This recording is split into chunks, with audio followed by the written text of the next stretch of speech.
Bismillahirrahmanirrahim. Assalamualaikum warahmatullahi wabarakatuh.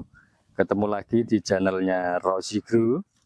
Lagi jalan-jalan ini kawan ke tempat pertanian. Nah, kali ini kita mau membahas yang namanya pemanfaatan kohe kambing. Nah, kali ini kita langsung sama narasumbernya di lahan ini. Sama kita temui langsung aja beliaunya. Halo, assalamualaikum. Oh, waalaikumsalam, waalaikumsalam. Oke. Ini lagi kegiatan apa ini? Ini kegiatan pembukaan lahan awal untuk penanaman alpokat. Di lahan ini saya memanfaatkan kohe kambing, yang dimana banyak warga yang punya kohe kambing tapi belum dimanfaatkan. Saya mencoba untuk memanfaatkan untuk penanaman alpokat dan buah pepaya California.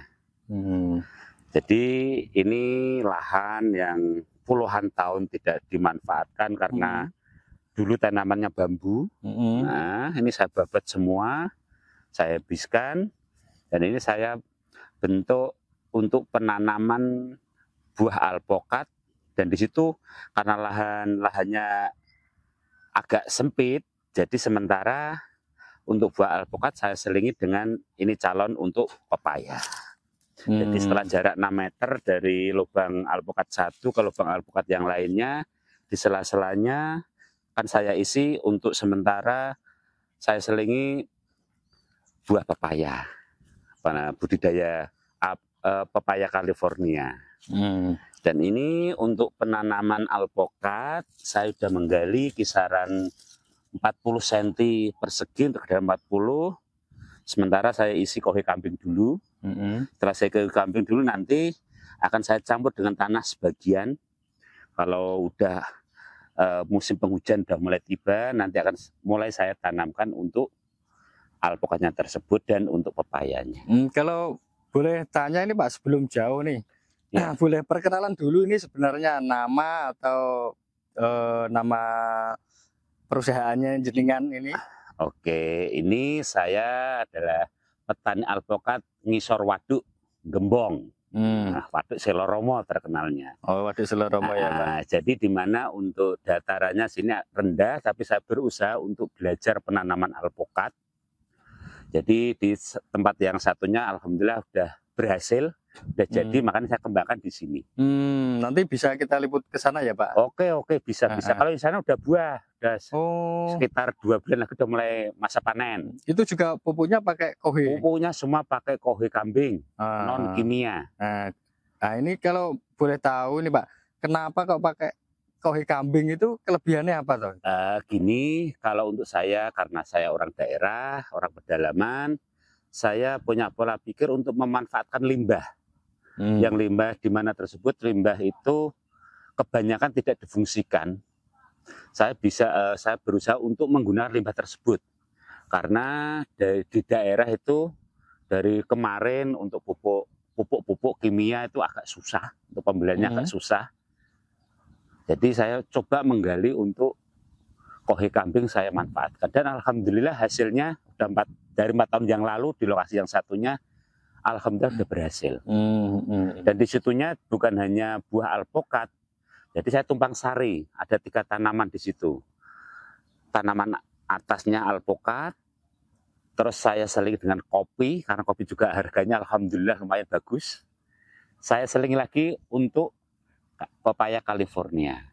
Dan ketiga-tiganya alhamdulillah jadi semua. Jadi semua ya Pak? Jadi semua. Itu pemupukan sekali bisa untuk 3 tanaman atau dipupuk sendiri-sendiri itu? Untuk pertama, tiap pohon tetap saya pupuk. Karena kapasitas untuk kohe kambing ini kan sifatnya kan larutnya agak lama, karena saya menggunakan yang tidak saya giling, sementara belum saya giling, menggunakannya masih seperti ini. Nah, jadi ini untuk proses peresapannya agak lama. Jadi di awal tetap per pohon saya kasih pupuk, nanti setelah 3 bulan kemudian saya campur. Jadi satu sekali pupuk untuk 3 tanaman. Karena mereka tumpang sari. Jadi akarnya kan mungkin dari akar alpokat sudah masuk ke akar California, sudah masuk ke akar kopi. Dan alhamdulillah hasilnya cocok. Kenapa milih dari kotoran kambing? Karena mudah gitu ya? Mudah, dicari masih mudah. Nah, dan kalau di daerah kita nggak usah beli. Malah nggak ya. usah beli. Saling menguntungkan lah Saling ya. menguntungkan. Yang punya peternak kita bantu untuk pengambilan kohe kambingnya.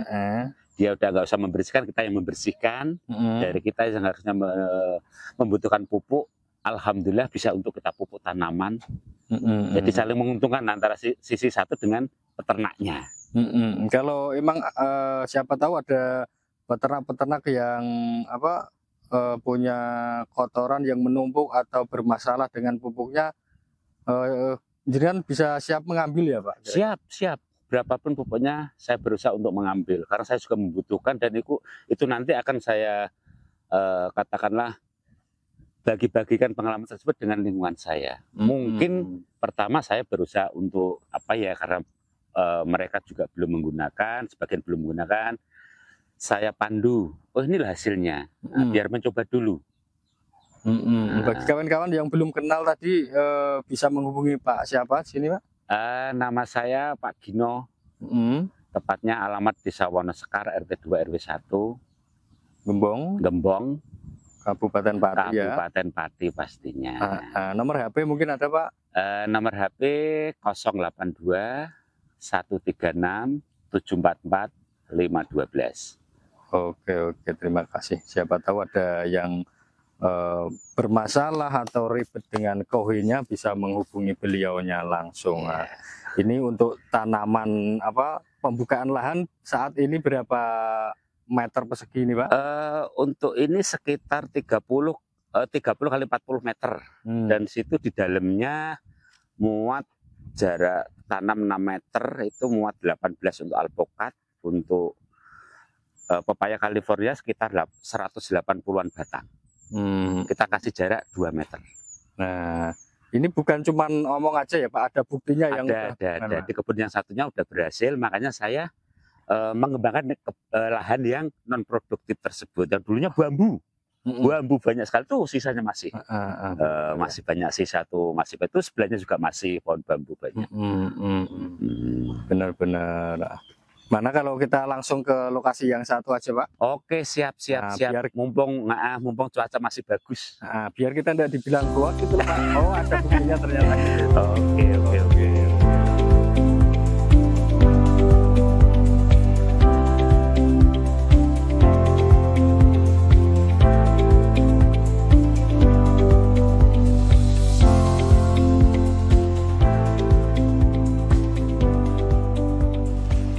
Kita udah sampai ke lokasi yang kedua ini guys. Nah, kita cari orangnya lagi. Ini contoh yang udah panen ya Pak? Oh ya, ini panen ketiga untuk alpukatnya tahun yang keempat. Udah berbuah 3 kali. Jadi di sini ini tepatnya lokasi yang penanaman pertama kali 4 tahun yang lalu. Alhamdulillah udah 3 kali panen. Dan ini buahnya untuk alpukatnya jenis mentega. Nah, tetap besar ya? Besar, kurang lebih 1 kiloan. Nah, ini atas ini besar nih. Ini pakai pupuk apa? Pupuk alami, kohe kambing. Ya. Tanpa kimia ya? Tanpa non kimia, dan ini pun sampai tanah. Sampai saya bentuk seperti ini. Keren.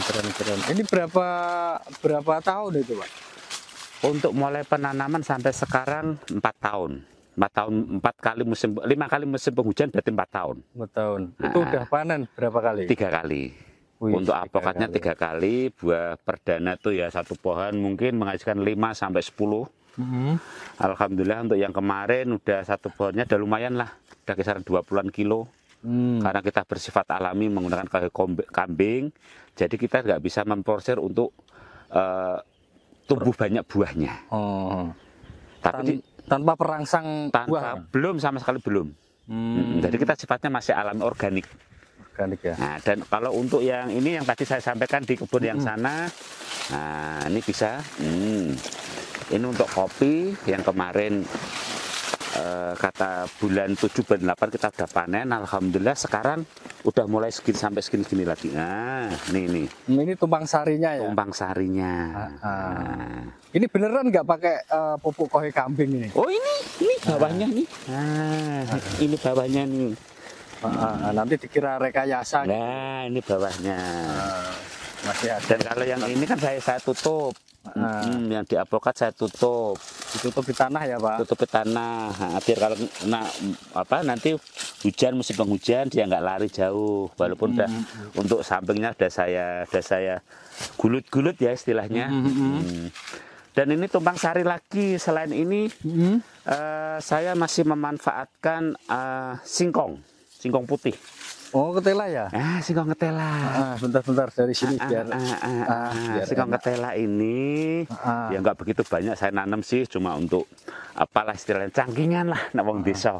Nah, untuk cangkingan di kebun, pulangnya bawa buah. Oh, masih bisa juga ya Pak? Masih. Ini dan masih lagi ada tambahan nih.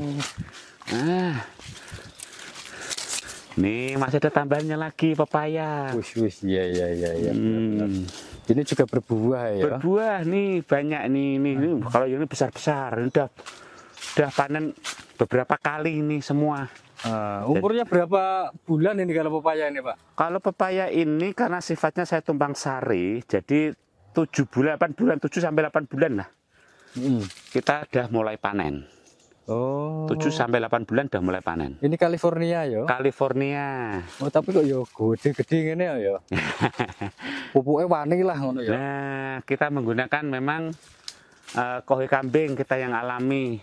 Ini ke sini ini masih pendek-pendek udah berbuah alpukatnya. Yang di sini. Nah, nih calon mulai berbunga, yang sini. Kalau yang sebelah sini semua udah berbuah. Nih. Kopinya juga nggak mau kalah. Semua stabil.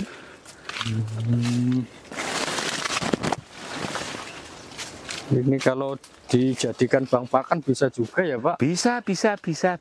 Oh, ada ketela bisa buat pakan kambing gitu ya? Dari pohon alpukatnya juga bisa buat pakan. Ini lagi pohon kecil udah berbuah. Loh, dengan tangan saya, gedean tangan saya. Kalau ini sekaki lah ukurannya. Musim penghujan sebagian pada rontok, ya wajar lah. Masih tahap wajar lah Masih segitu tahap ya. wajar. Benar ini Pak. Sini keren banget ini. Ini saya jujur saya menggunakan tumpang sari karena lahan saya sedikit, mungkin saya manfaatkan biar bisa maksimal. Tapi nyatanya jalan semua. Jalan semua nih. Ini kalau ada tempat longgar sedikit saya kasih pepaya. California. Iya. Ini kemarin mulai dari sini. Full. Ini tiap 2 hari sekali panen. Ini mungkin nanti juga udah panen nih kalau nggak besok. Ini padahal modalnya ya kalau di ternak kambing domba itu malah mengganggu ya kohenya ya. Iya. Malah di sini bisa jadi pupuk bermanfaat. Makanya saya sebagai orang daerah, rata-rata petani di sini masih banyak yang bertani ketela sama tebu. Saya mencoba untuk buah-buahan. Jadi dengan lahan yang minim, saya berupaya supaya hasilnya bisa maksimal. Ternyata juga jalan bisa ya. Bisa. Dan kita nggak semua rata. Bisa jalan-jalan lagi yang. Oke. Nah, ini karena saya orang desa suka pokak. Nah, di sini pun saya hidupin pokak. Bisa ya. Karena ini untuk lalapan enak. Untuk lalapan enak sekali ini. Ini juga pupuknya kohe juga ya. Sama, semua pakai alami. Semua pakai alami. Oke.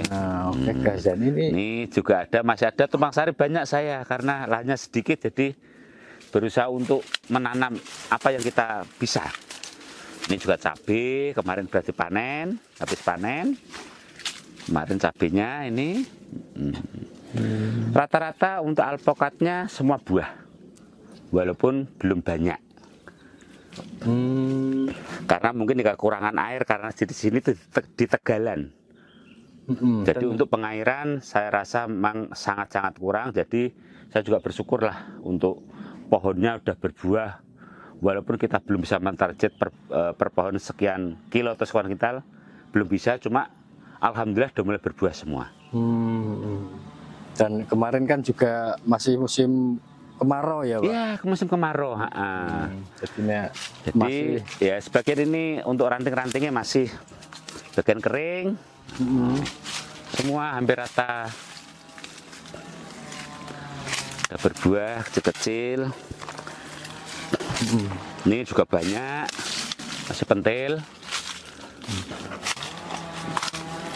Ini kok ada peralon-peralon banyak ini giopo ya? Oh gini nih ya oke. Ini ceritanya kemarin kan musim cuaca terlalu ekstrim ya.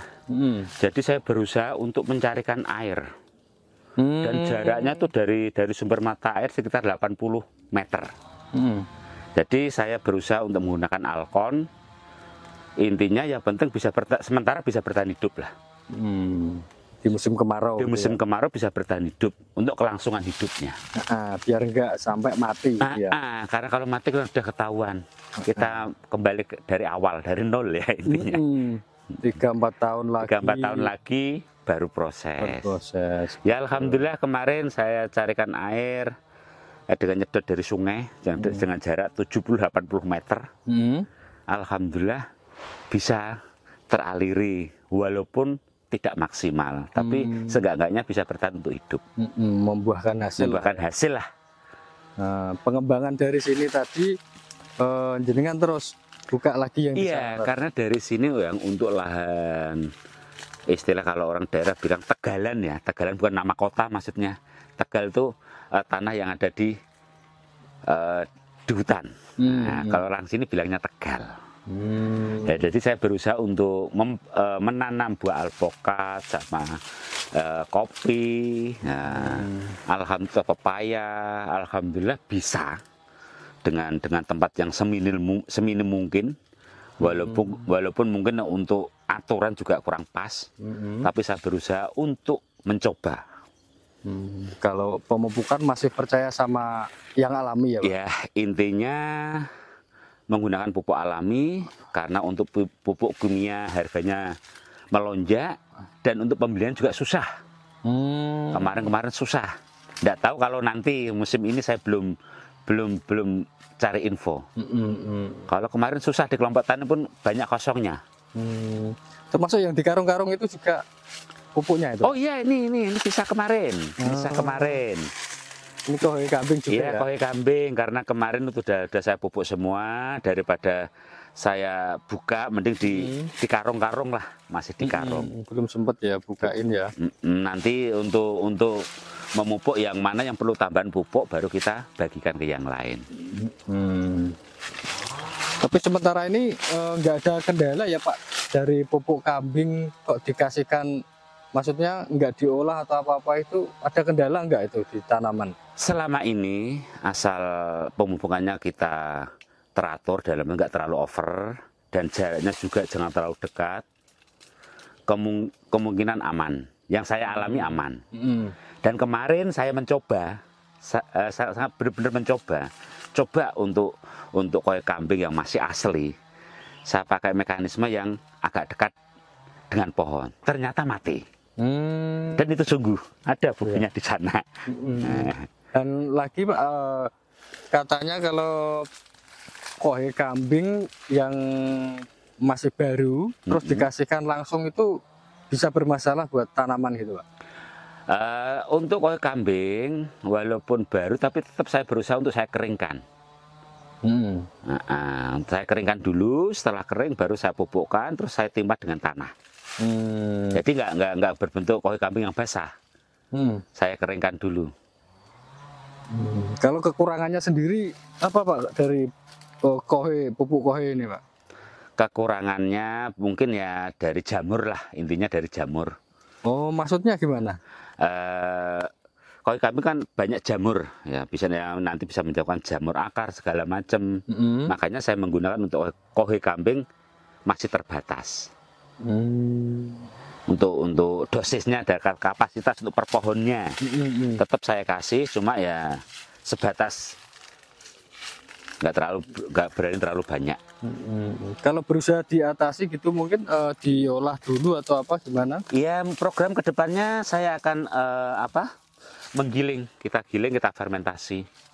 Jadi di situ untuk unsur-unsur yang negatifnya udah hilang, kita masuk ke positifnya. Bisa ya. Itu masih tahap ya Pak? Ya, masih tahap belajar ya, jujur. Karena saya itu melihat di kanan kiri saya peternak kambing itu banyak yang tidak memanfaatkan kohinya. Jadi tidak ada salahnya saya mencoba. Malah justru ternak kambingnya terbantu ya? Iya, terbantu. Jadi tujuan saya hanya memotivasi dan mengedukasi warga setempat biar nggak monoton ke pertanian yang sifatnya setahun sekali baru panen, tapi dalam satu lahan, dalam 1 tahun bisa panen beberapa kali. Ya seperti ini bisa bilang tumpang sari. Tumpang sari ya. Karpe ya nek berano lah yo genah jane ya. Iya, kalau lahannya banyak ya enakan satu pohon, satu tanaman gitu, satu pohon. Nggak tumpang sari. Jadi blok A mungkin alpokat, blok B mungkin kopi, blok C mungkin pepaya dan yang lainnya. Biar untuk perawatannya kita terlebih mudah. Iki jarene wong Jawa rek, bondone cepet hati karep bondo cepet. Nah ini kemarin, ini bisa dilihat nih yang kemarin terlalu dekat untuk pemupukan, akhirnya dia mati. Ini dia mati kemarin. Terlalu dekat dengan akar, dan mungkin dosisnya terlalu banyak, mengakibatkan dia mati. Dan mungkin masih baru juga mungkin? Enggak? Untuk matinya sekitar 3 bulan yang lalu, pas musim panas kemarin. Oh. Jadi di samping posisi udah panas, sebelumnya itu pemupukan, setelah hujan terakhir pemupukan, tapi dosisnya agak banyak, akhirnya zaman di musim kemarau. Mana-mana ya udah besar kok mati. Ya, gitu ya. Ya belum rezeki kita lah. Namanya juga belajar. Jadi ini ilmu kita yang mahal. Benar-benar ini semua tumpang sari semua. Tumpang sari ini ada kasih pete juga.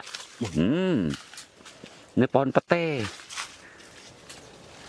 Nah, ini pohon pete. Jadi ya? kalau pas musim pete kita juga bisa panen pete.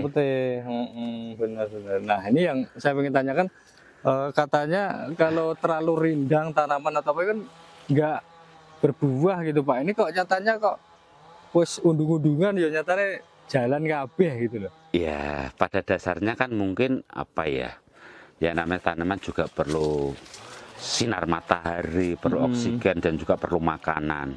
Mungkin kalau dari unsur makanannya tersebut tercukupi, seenggaknya tercukupi, insya Allah juga ketemu seperti ini. Yang penting nggak terlalu rimbun banget. Jadi matahari setiap pohon masih mendapatkan matahari tiap harinya, dari pagi, siang maupun sore. Ya meskipun kurang maksimal ya. Ya, tapi dia tetap masih dapat sinar matahari semua. Kita mau bahas apa lagi nih Pak? Nah, ini juga saya tumpang sari dengan jeruk juga nih. Jangan kaget. Ini jeruk. Hati karep bondo cepet dah ini. Nah, ya iku mau sing tak maksudno iki. Ini juga buah jeruk. Oh. Jeruk ini nipis. jeruk apa ini Pak? Jeruk nipis. Jeruk nipis sok tinggi-tinggi gini ya? Nah, karena mungkin faktor tanahnya yang subur mungkin. Mungkin faktor tanahnya yang subur. Benar bisa jadi. Jadi pulang kalau pengen minum es jeruk hangat udah ada di kebun. Kita nggak harus cari ke pasar. Mau buah udah ada. Mau minum kopi, udah ada kopinya. Ada kopinya ya. Oke. Jadi istilahnya ginilah. Kita lain sedikit, cuma kita bisa katakanlah menghasilkan dari berbagai hasil tanaman. Jadi kita harus benar-benar memanfaatkan. Kita nggak harus mandang luas lahan kita, tapi sedikit pun kalau kita berusaha untuk merawat dan menjalankan dalam tanaman. Nah, intinya niat dulu. Niat, pelaksanaan, dan ketekunan. Jadi jangan takut kalau kita nanam buah atau pohon apa gitu belum berbuah, jangan takut. Kita berusaha, kita pelajari apa sebabnya, atau karena kesuburan, atau karena kurang nutrisi makanannya, atau apa. Itu yang perlu kita pelajari. Terima kasih. Selamat bertani alpokat Ngisor Waduk. Semoga